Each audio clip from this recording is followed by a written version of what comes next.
Hello, welcome to The Back Podcast, Australia's favourite gaming podcast, as voted on by us, the hosts of The Back Podcast, Australia's favourite gaming podcast. It's Monday, the 8th of August, 2022. I'm Nick Richardson, and today I'm joined by Peter Gerald Burns.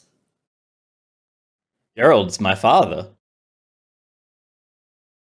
I was like, wait a minute, and then it's not at all. And we're also joined by Sleepy Pockety. Sleepy Pockety is joining us for the show. I will say we had a guest lined up, and then that guest's stream setup exploded. and there was like, well, that's not going to happen. So we decided to just do a two-hander, and Pockety is here to fill in with picking out other news stories and games. Yep. Sad for said guest. I'm sure we'll have them on the show eventually. But said guest has a lot of gear, a lot of expensive gear. It's not just like big streamer. Yeah. It's a terrible, terrible day for them today, I'm sure. Yeah, very rough. Also, speaking of terrible days, it's kind of a terrible day for you and I as well. It's so far as we hopped on the call this morning. I was like, hey, and Pete goes, hi, like with a lot of energy and that sort of thing. I'm like, how are you? And what'd you say? You were like, I was like, I feel great. How about you? And I was like, pretty shit, to be honest. I'm pretty exhausted. And Pete was like, oh, thank God. And I said, yeah, good. Thank you for saying that so we can power down. So Pete, we did the 12-hour stream on Saturday. We both stayed in Sydney overnight and then got to our respective homes on Sunday morning. I then didn't go to sleep until 1 o'clock this morning, which was really stupid. We're both feeling phlegmy. So it should be a great show. Yep. I find phlegmy shows to be my favorite. On any kind of podcast. Do you remember this was great, the phlegm special of Buffy? Remember that episode where everyone was just really phlegmy and coughing and like sputtering into the mic?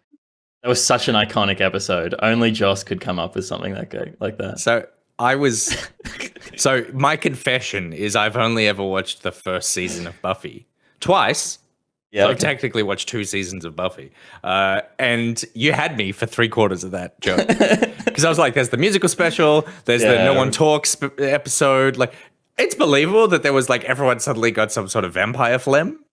Yeah, totally. Sure. Didn't happen. I believe it. Didn't happen at all. So forgive us if this episode is shit, but it won't be because we're professionals and we forge on no matter what. We forge on because, of course, Saturday was wonderful. We did the 12-hour fundraising stream. You guys are borderline psychotic. I'd say so. Because we raised over $26,000 in one night. And I was saying to Pete before, I could say it here. I won't say it on the main show because too many people watch that, but I'll say it here where it's just the hardcore friends. You guys clearly care more about us than you do about any charity that we've ever raised money for. And I think that's very telling. Yep. I'm just putting that out there. You're all disgusting. You're disgusting and you sicken me. Awful. Awful people. But we're going to keep that money. Okay. Very excited to get a week started as well, get back into it. It says here, Diana, tell us a bit about what you do, which, of course, was from last week's episode. But Pockety, if you could tell us a little bit about who you are and what you do on the internet.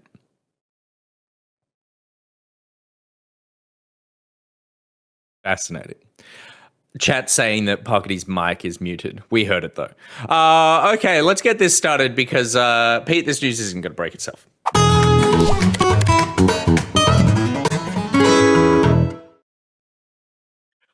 The Backup is presented by one of our Top Stitch patrons and the best evil person we know, Gus, who on Saturday was literally Hitler.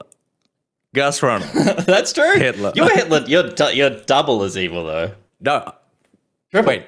I was triple. I was Hitler 3 times. Well, you're only actively Hitler twice. That's true. And also, I never succeeded as Hitler, which, of course, the one time on the show... core of... You could have won if you wanted to, but... Yeah. And it does speak to the core of... You know how Gus gets very competitive on the show whenever we play, like, multiplayer games or something? Yeah. And he's always the one that takes the most seriously. And the one game that he really won was I'm the biggest monster in the history of humanity. So it's like, all right, cool. I'll let you take He that. didn't win anything with that trans world surf bullshit. Oh my god, no. Oh, It's actually Evil Spy Boy. That's who the most evil person we know is. Get your exclamation mark Spy Boys out in the chat, because thanks to his generous Patreon support, Evil Spy Boy is bringing you the backup, and he's hoping you bring the generosity to Food Bank Australia. Food Bank provide regular breakfast to more than 132,000 students at schools across the country. And on top of that, more than 200,000 kids seek food relief from their charities every single month. Donate if you have any money left to foodbank.org.au. There's a link in Nightbot, and head to tasteofmultifish.com for more info about Evil Spy Boy's proclivities. Evil Spy Boy also sent me a message over the weekend giving me a cost analysis breakdown of how much it would genuinely cost us to start up our own Vine. and he was like, in fact, I'll just read you the message. yeah, good.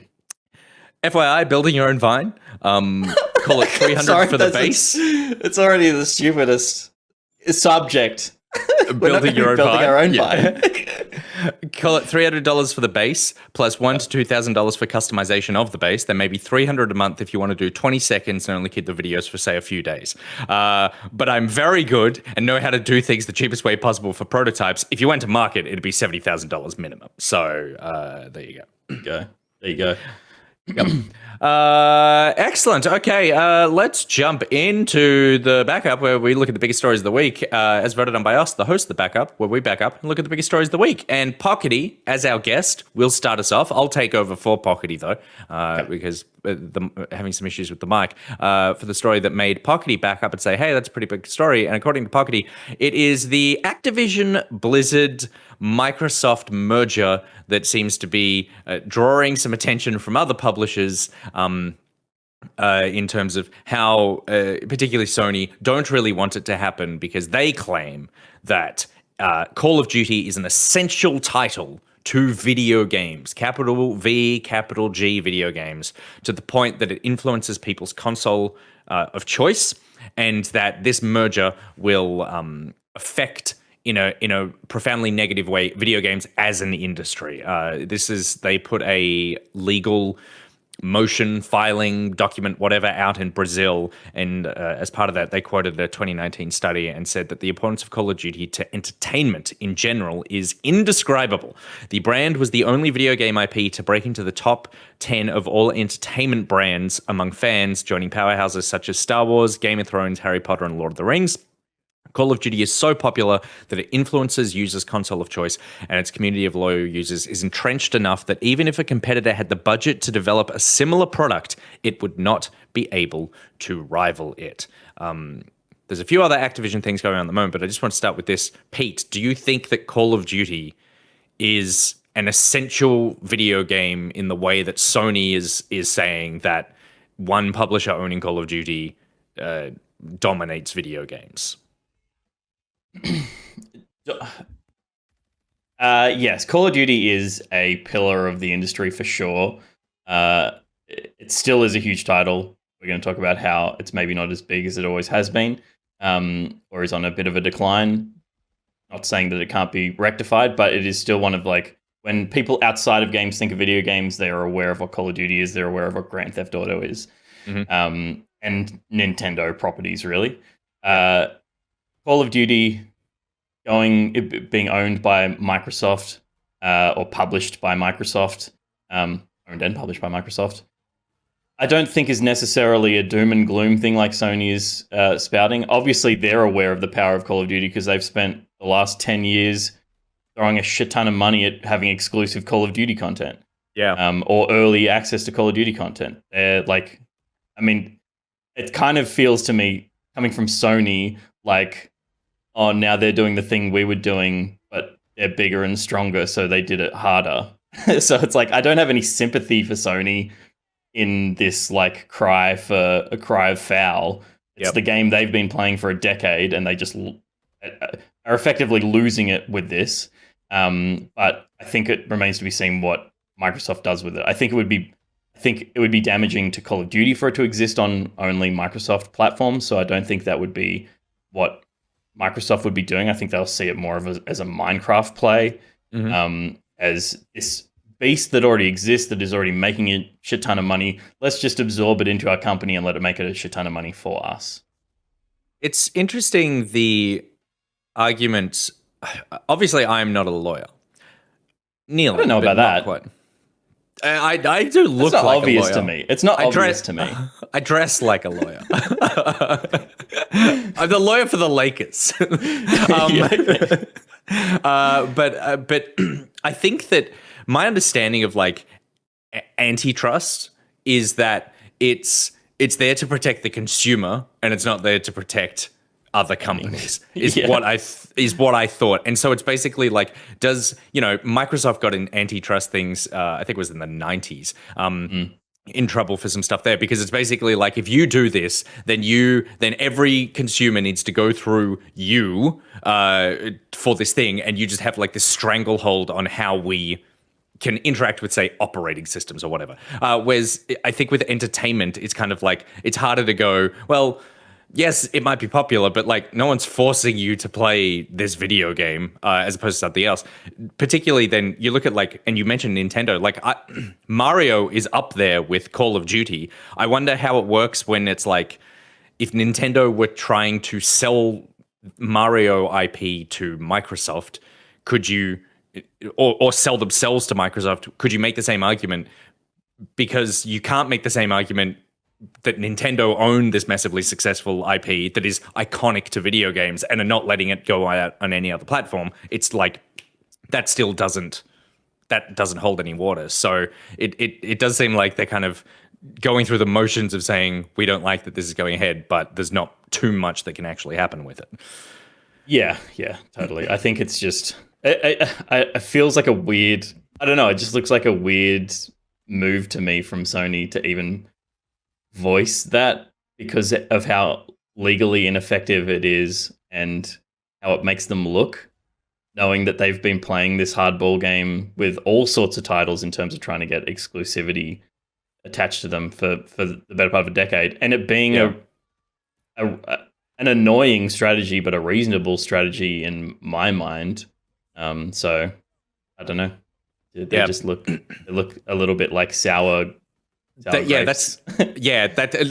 think that's a good point of going, like, if you weren't sure this was going to hold water, it does feel a bit like, no, this isn't fair. Particularly because I think that from a consumer perspective, because antitrust is there so that monopolies don't happen, from a consumer's perspective, you could argue that Call of Duty will become more available to people because it will be on Game Pass. It can cost you less. You could sign up for 1 month to play it. You can play Game Pass on PCs and on consoles and streaming. So there's like, the argument is that more people will be able to experience this video game. They just won't be experiencing it on a Sony platform. So there you go.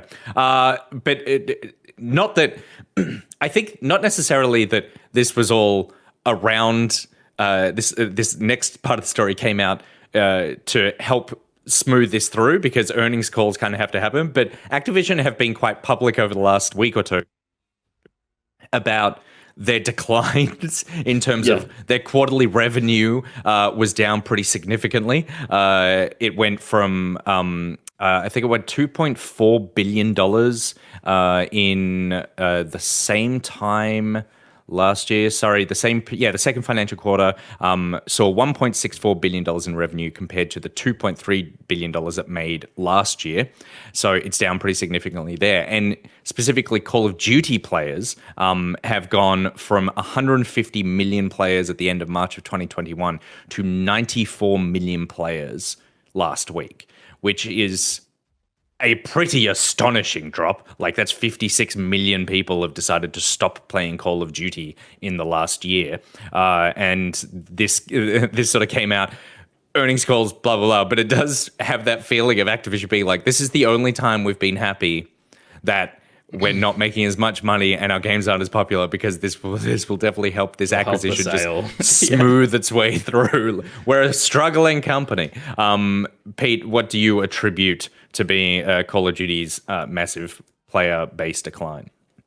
Well, yeah, I mean, I don't know exactly what to attach to Call of Duty because I'm not really an active Call of Duty player. No, you know what it is. Say it. Say it. It's that they don't have furry skins in Call of Duty yet. John Cena is not in Yeah. in Call of Duty. And this includes Warzone as well. I think the multiplayer itself, and I asked you before the stream, do you feel like it's the setting? I think there's probably just a lack of interest from Call of Duty is a young man's game. Mm-hmm. It's younger people that are playing this game because it's arcadey accessible and everyone plays it in the same way that Fortnite is considered a younger person's game in that it's just the game that kids kind of like jump into and play. So teenagers are playing this game, and I don't know that teenagers are necessarily interested in old stuff, historical stuff, in the same way en masse. Saying that there's only 94 million people playing Call of Duty this month is like, I mean, boo fucking who, fucking huge, right? Like it's bigger than when I was playing Call of Duty World at War when I was at uni or whatever. So it's there's been huge growth for Call of Duty that just continues to be this powerhouse. It's still big, but I think setting would be part of it. Fatigue, of course, it just is like this relentless thing. People are looking for different ways to enjoy things. So the fact that it was played hardcore when it came out and dropped off, that's going to happen with any title anyway. We're 12 months later. Well, we're not 12 months later. We're 6 months later from Vanguard. Or I guess a bit longer. Well, that would have been November, right? Yeah, it was the end of last year. So we're 9 So we're months away, nearing a year of it being out. Like fatigue of just the title itself is going to happen. I think it's just a very convenient time for them to be pulling these numbers out of going like, we're suffering when it's like, it's just the reality of the ebb and flow of game releases, and Activision have had a bunch of duds over the last 12 months. Yeah, and when you need to put out a new Call of Duty every single year, they can't all be the best version of Call of Duty. Plus, Warzone was really popping off there for a couple of years, and then it was around the time of Vanguard. I think they changed the engine and stuff as well. Or they did some big refreshes, and there'd been a ton of bugs and that sort of thing. So I think it's ready for a refresh. Also, they are going. Everything was down. It's all a bit depressing at the moment, but Modern Warfare 2 is coming out in 2 months. Modern Warfare in 2019 was the biggest Call of Duty release ever. I think that Modern Warfare 2 is going to be fucking enormous, and so they will be fine. But yeah, it is pretty astonishing that you can lose nearly 60 million people playing your video game, and you still have 94 million people who are like, I'm in, man. I'm fucking in. I would love because to say this is it's monthly active users as well. Yeah. That's astronomical figures. I would love to say that there was some backlash to the Activision Blizzard misconduct, but I just don't think that's played into anything. I think the reality of that is that the company can get dragged through the mud, deservedly so, but the player base for their titles is just, I don't think, as plugged in or care that much about those things when it comes to a gameplay experience and coming home from school and sitting down and shooting stuff up. Like totally. Yeah, totally agree. We'll hear more about Call of Duty in the next couple of months. There's a beta that's scheduled for, I think it's end of September, and there's the sort of like launch event for Modern Warfare 2 mid next month. So we'll know more about it then. Peter, what story made you back up and say that's a pretty big story? I backed up and saw the prettiest man on the internet deliver news about Pokemon. Oh yeah, he's so well dressed. God, I know. So there was a Pokemon Presents on late last week. BMAC and I watched it together in Discord. Did you? Yeah. That's adorable. It was like coming up at 11 and I was like, I'll see if anyone's on the Discord. And BMAC was already in a channel when like this was starting. So I was like, well, BMAC is definitely watching it. And there we were. And we had Phoenix O'Lion pop in as well. It was delightful. That's so sweet. Look at how beautiful this set is. Look at him. It's just like the brightest thing you've ever seen. It's stepping into the sun. Yep. So this was a 20-minute presentation. It was basically 10 minutes about the Scarlet Violet games, but there was a little bit of talk about some of the other things that Pokemon Company is doing. The Pokemon World Championships has like existed forever now. Was trading card battling, but also the mainline series Pokemon battles has expanded again. So there's a bunch of different Pokemon titles out now. Pokemon Go is appearing in the World Series this year, and Pokemon Unite, which totally belongs in this. So there's like 11 teams from around the world going to compete in a Pokemon Unite tournament as well. Yeah, everyone's getting flown into London to compete, which is super cute. I can't believe how successful this is, in that it is just year on year this staple. Like, who watches it? But obviously enough people watch it, care about trading card competitions and stuff. And I mean, I would get heavily into competitive Pokemon just for the trophy this year. It's a very cute trophy. It's like a Pokeball that Pikachu is standing on, holding his own version of the trophy that he's standing on. Like, come on. Yeah. Look at that. It's fucking sick. So cute. So amazing to see that they're still like going strong with this World Championship stuff, because I think it's like it's a vital part of the games, is this idea of building up this combat team, right? Like it's that's what it's about, and PvP has been in it since the original Game Boy versions. With link cables you would battle, so it's like it's nice to see that kind of like part of Pokemon is still alive and well. Yep. And across a bunch of different titles. Pokemon Go is expanding to like 700 Pokemon. I don't know what it was before, but that's too many. It's just too many. It's too much walking. It's too much. I can't walk that far. And they're introducing these Ultra Beasts as well, including that bee that I've never seen before. He's just like this buff mosquito dude. That's a bee? He's a mosquito, I think. Jesus Christ. It's called Buzzwole or Buzzwole. Is it really? Yeah. That is actually the best thing Pokemon's ever done. That's amazing. So Ultra Beasts is coming to Go. Are you still playing Go, Nick? Am I still playing Pokemon Go? No. I Banjo. He played it for like a couple of days about a year and a half ago. He sort of got into the idea of like flicking the Pokeballs and stuff. But it was just very boring.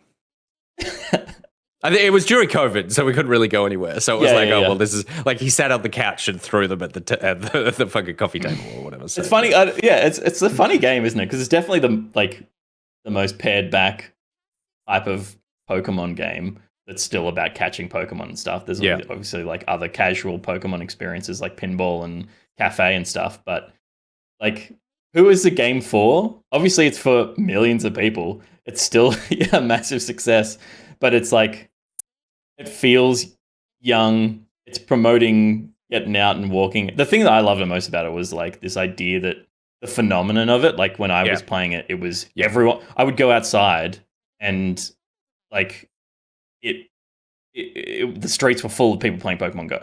Totally, yes. People going like, it was just Fable everywhere. over here. It's like, all right, let's fucking go. Yeah. What's your name? Don't care. Let's catch a Clefable. Yeah. Totally. Gus is in chat. He said you play Snap, Peter.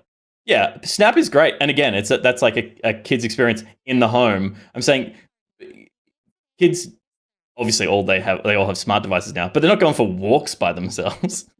Like teenagers, but any younger than that. But it's just like I don't know why it works.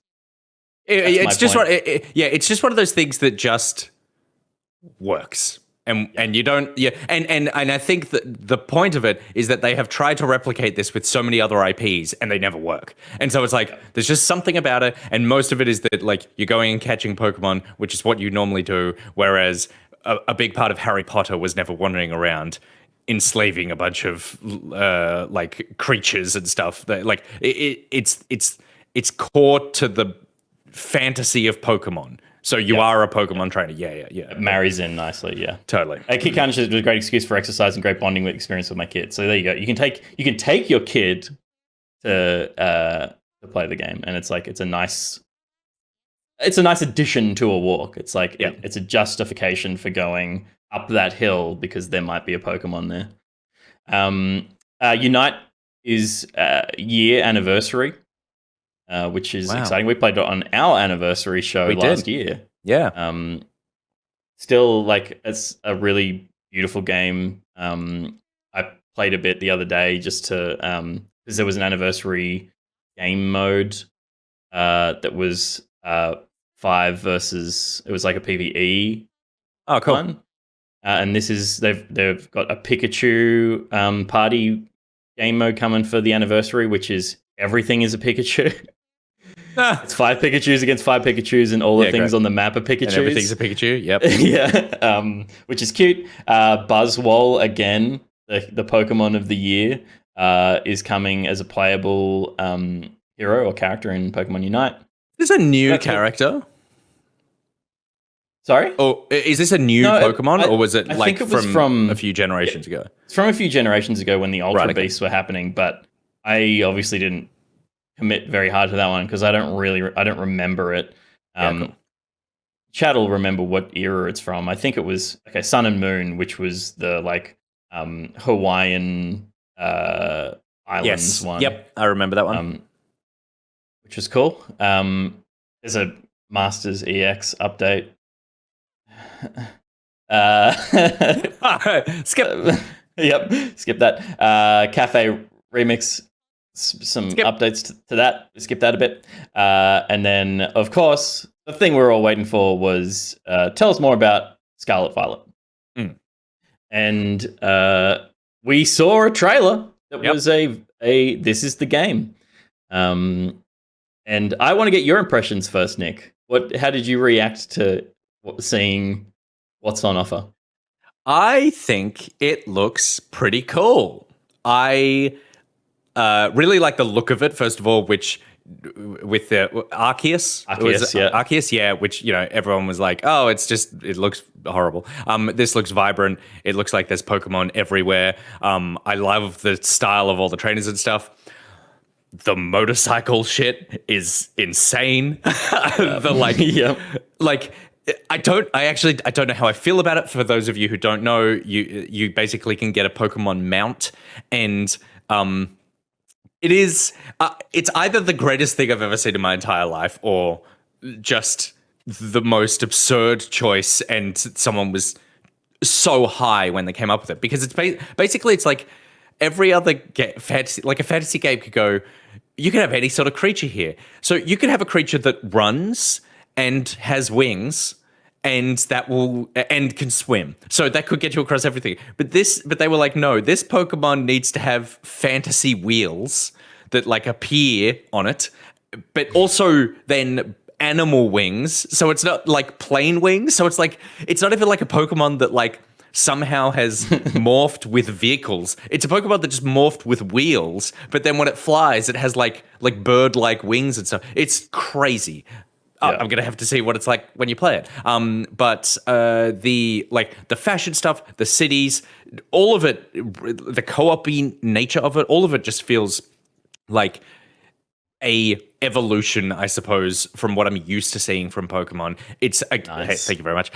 It's we're going to play this as a foursome. We're all going to sit down and work our way through some Pokemon. But I think that I'm definitely going to play this with Banjo, and I think that he has played some Pokemon, but there is just so much reading in Pokemon, so that really little kids, it's difficult for. This feels more like he can actually wander around a world as opposed to this sort of top-down sort of thing and keep bumping into things in the bush that attack him. I am surprised at how much I'm excited to play this game. Yeah, I'm really thrilled by how it looks different to Arceus in nearly every way. Mm-hmm. I think it looks like it's got more. The game has 3 campaigns.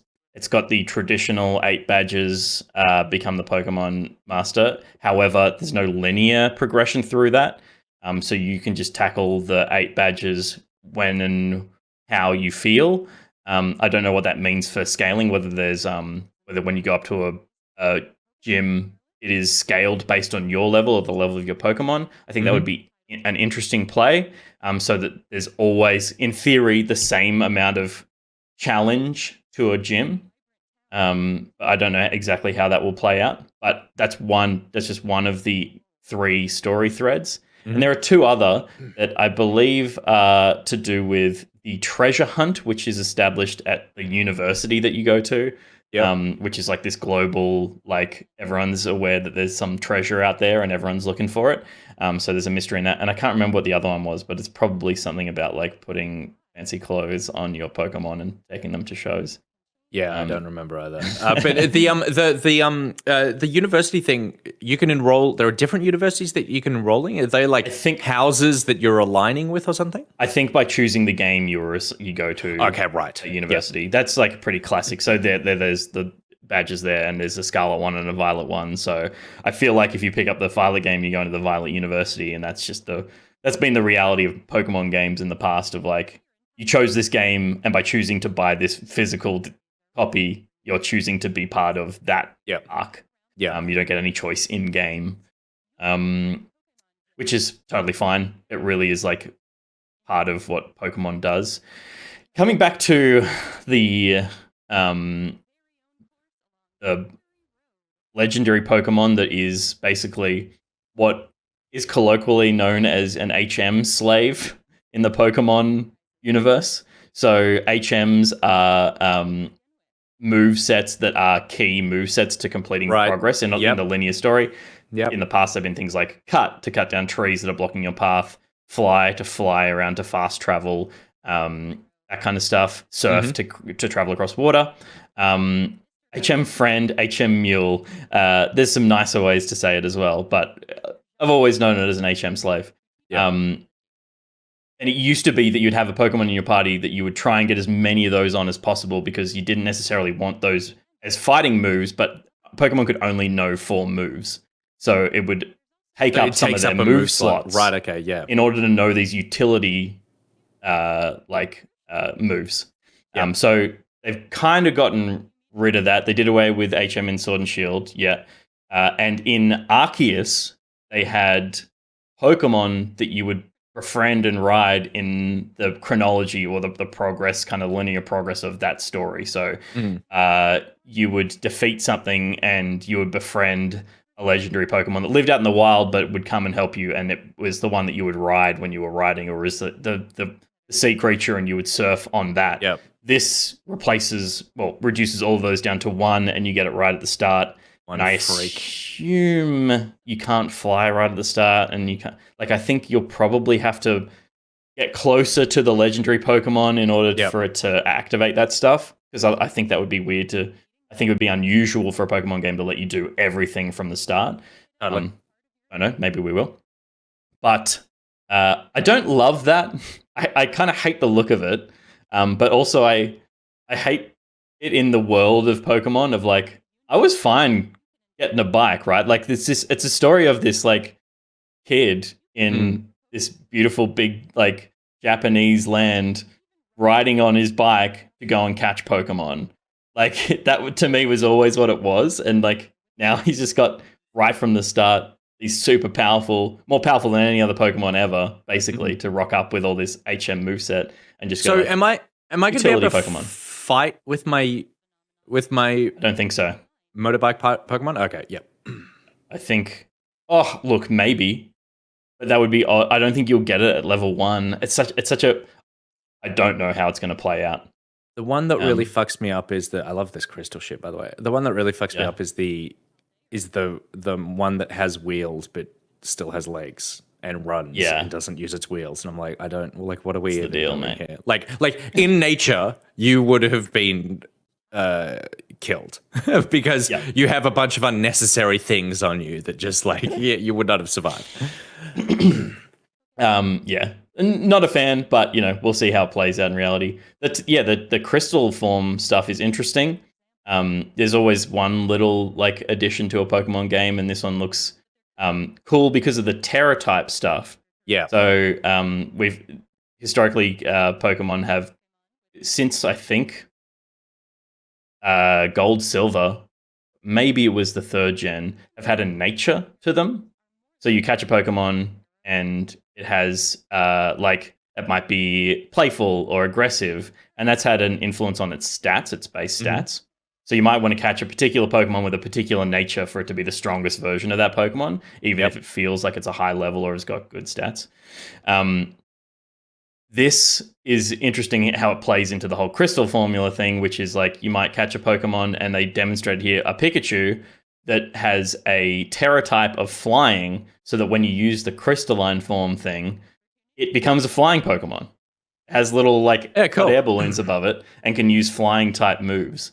So it's going to be, I think it'll be interesting to play throughout the campaign, but I think that'll add a lot to PvP in that you've got a Terra type that's going to do something surprising when you crystal form that I'm not prepared for, because so much of it is about, the matchup of it's still the same game of fire beats grass, grass beats water, water beats fire.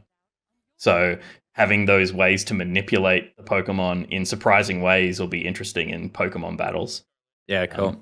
Yeah, it's it looks great. I think the biggest thing I got from it is I went, oh, you could, if you didn't tell me this was a Pokemon game, or I didn't know about Pokemon, I would look at it and think, oh, this is like Genshin Impact or something. This is like an MMO. And I think that is exciting from from a level of going, oh, you kind of nailed the brief, at least in the trailer, of what you wanted, which was an open world Pokemon game. This looks like the thing that I expect when you say that to me, and as opposed to just thinking of a traditional Pokemon thing. So yeah, I'm definitely keen to check it out. And all I saw was positive reactions online, except for the motorcycle thing where the internet is divided in half. Yeah. You're gonna Violet or Scarlet? Does it affect the trainer that I get? No, you'll be able to. No, does it affect the teacher, the hot professors? Question. I think it will. Maybe the hot professors are in both. Okay. I assume they'll be NPCs that you react. What does it affect then? It does affect. It affects the professors and the legendaries. It affects the legendary. It'll affect the kinds of Pokemon that are in the world. There's always like a batch of Pokemon that are in one and not the other. But it does, apparently, it'll be your professor. So if you want... Okay, I want the hot lady professor. That's what I want. So I think it's the left one. There it is. Yeah, Scarlet? I'll try and pause on it. Where is it? I think it's coming. Mummy is Scarlet, Daddy is Violet, says Minnow. Scarlet. Okay, lovely. I'm going Pokemon Scarlet then. There we go. There you go. Good. Yeah. Awesome. Cool. Phase the both of them. Oh no, Scarlet has the running legendary. Fuck! Stupid Pokemon. Can I buy both and get the legendary to transfer over to the other one? If it is a Pokemon, I just don't think it will be. I don't think it'll be like in your party. It'll be something separate. But in theory, you should be able to get Pokemon across both. So okay, cool. All right, cool. All right. Well, I'm about to get heavily into Pokemon. Good. So that's Pokemon, and we only need to wait until 18th of November, I think, 16th, 18th for that one to come out. And then very quickly, my story, not a huge amount to talk about, but could be significant in the future. Tencent, who owns most of everything these days in video games, want to own even more and say that they want to become Ubisoft's biggest shareholder. This is according to a report from Reuters. This is not coming directly from Tencent, but Tencent already own a stake. They own a 5% stake in Ubisoft, which they bought. What did they buy? They bought it for €66 a share a few years ago, and they now see an opportunity to own a lot more of Ubisoft and see value in Ubisoft in a time which Ubisoft has sort of come out and said that they're interested in hearing offers for to be bought, but a lot of the news that we've heard from Ubisoft over the last couple of months is the idea that lots of their games are shutting down or they're abandoning projects or something didn't work. And that can be the sign of a company struggling, but it can also be the sign of a company trying to shed a lot of its dead weight to be able to become more acquirable. That you don't have all this stuff that needs a bunch of upkeep when you go for a sale. You go, we're going to strip back to the things that just work so that it becomes easier to purchase. Tencent apparently don't have any issue with the amount of money that they need to pay for it, because Ubisoft is currently valued at around €44 a share. And according to the Reuters report, Tencent are happy to pay €100 per share, which is literally the highest Ubisoft's stock price has ever been, which was in 2018 around the release of Assassin's Creed Odyssey. So like it's more than double what it's currently worth right now, which is pretty astonishing. They are the largest stakeholder at the moment is the Guillemot family. They own 15% stake of the business, which is around $795 million US. So Tencent want to purchase some or all of that stake, which would make them the largest, and if so, that would make them the largest shareholder. I guess I sort of read this story and went, I can't think of another developer or publisher in video games that have had more talks about acquisitions than Ubisoft. There was the whole Vivendi thing that they fended off. They are constantly, because they sort of like claim to be the last big independent publisher, and you're like, what does independent even mean? Like, you're just owned by... You're already owned by millionaires. Like, that's not the true sense of independent. But there's constantly discussions about whether or not they're going to be purchased. And I do think that we're probably at the point where it's now going to happen. Ubisoft have signaled that they're interested in hearing those offers. Tencent coming in with something significant. Ubisoft potentially shedding a bunch of things that aren't working in their company in order to make that purchase more acceptable. And Tencent coming out going, we'll pay literally double. So I guess, Pete, I don't know if you have any ideas, but when I heard that they were prepared to pay double, I was like, wow, they really do see a level of value in Ubisoft that I think a lot of gamers don't necessarily see. I think that we recognize the strength of a lot of their IPs, but a lot of the times when you think of Ubisoft, you think of games that are really fun, but also games that are very like by the numbers a lot of the time, and have been more so. The only one I'm genuinely really looking forward to in the next sort of 12 months is Mario & Rabbids Sparks of Hope. So what do you think it is that Tencent sees that would make them get a stake that is worth double than what Ubisoft currently is? So, look, maybe at face value, it's just about owning more stuff. Tencent are already one of the biggest owners in video games. But I tend to lean towards what Reese is teasing in the chat there, the idea of it being a pump and dump, or what they're trying to do is put some positivity behind Ubisoft. We're willing to spend this amount. We have this much confidence in Ubisoft as a product. We want to buy in. We want to invest more. We want to, like, we're putting together these terms to become a major shareholder. Other people hear that and go, well, I'm buying in while Ubisoft's low. Let's buy in. Let's push that share price up and up and up and up. We're going to buy till it's 100. It's going up and up and up. It hits $66. It hits $67. Tencent sell all their Ubisoft stock. Yeah. And they've made a profit on whatever they had invested in Ubisoft before its inevitable collapse and burning to a crisp. Jesus Christ. I actually don't think that is the inevitable future of Ubisoft.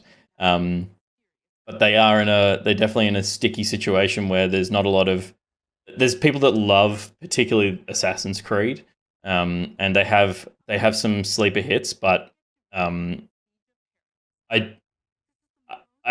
can't look at Ubisoft right now and think, oh, they've got a really positive future of growth. I think all I can see out of Ubisoft at the moment is paring back for some stability in order to just ensure that they can survive.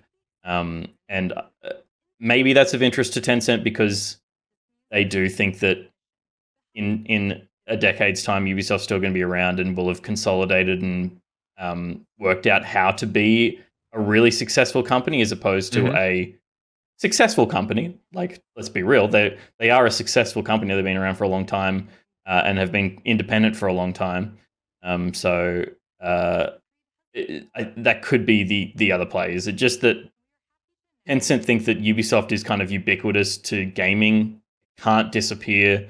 So why not be in now while they can get a convincingly buy-in? You know, they're paying double, but they're looking to the future where Ubisoft is still around, has to be still around, and therefore will be worth more money. Because if it's not worth more money in 10 years, then it will be gone. So they're making a play on a kind of risk-reward basis. Yeah, interesting. I mean, that is totally viable. For me, the first thing that just came to mind was that they see that they have some insight into whatever this Assassin's Creed thing is going to be, and this is Ubisoft. Yeah. The one thing that Ubisoft have that is, even when it does badly, does amazingly, is Assassin's Creed. And I think that Assassin's Creed isn't something that's necessarily going anywhere. And if they can nail the live service aspect of Assassin's Creed, then I think they basically just print money forever. And I think that when I think of the live service things that they've done in the past, so they've got Roller Champions at the moment. They've got Wildlands, Riders Republic. They had that Battle Royale that died. Far Cry 6 has been like a DLC run, like a season of DLC, but has been reasonable, significant content, but not really a live service kind of play. Just good content delivered on a kind of live service-esque model. Yeah. For me, the things that have fallen apart for them have been the games that they made and not the way that they run their live services. I actually think that they provide quite a bit of value to, you know, you look at an expansion for Assassin's Creed that comes out, it's like its own video game. And that if you can make an Assassin's Creed where it kind of like what we're hearing that GTA 6 could be, which is here's a city, and over time, we're going to add more cities to this thing. If that's what the Assassin's Creed thing is like, here's a hub, and we're just going to keep tacking on new 30-hour experiences. Yeah, exactly. Yeah. Then, and you're buying cosmetic, like Assassin's Creed's cosmetics could go through the roof because you could get all these different eras and different whatever. Like, I think there's a lot of potential there, and the core gameplay of Assassin's Creed is always great. It's generally just like, the games are just so bloated with other things to stretch them out, but they still sell so massively. So that could be the one thing where I'm like, maybe there's something coming with that. And Tencent are like, that is actually like, because if there's one thing Tencent love, it's a fucking live service. So it's like, let's get in on that and see and early and we'll reap the most benefit out of everyone who has a stake in this company. So yeah, it'll be interesting to see what happens with this. Ubisoft, always the bridesmaid, never the bride in terms of acquisitions, but maybe this time they will be. I mean, I was just going to say the bride, which is a terrible end to that analogy because it's like, it is what it is. What a terrible way to end this story. I'm sorry, Ubisoft. I'm sorry. That's it. That's literally all the video game news that I have this week. There's nothing else you need to know.